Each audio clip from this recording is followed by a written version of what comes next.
Hi everyone, welcome back to another video from Gaming for Beginners. In this video, we will be learning how to redeem Epic Games code. In order to redeem your Epic Games code, first of all, launch open the Epic Games launcher on your computer, and once you are in the home page logged into your account, go ahead and click on your profile icon or the initial at the top right corner. In the expanded menu, look for Redeem Code button and tap on it.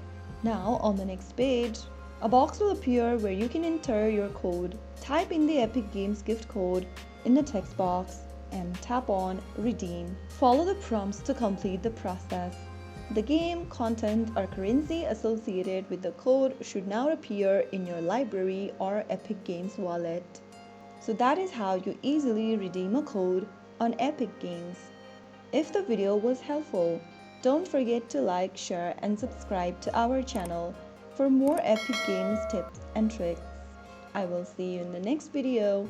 Stay tuned till then.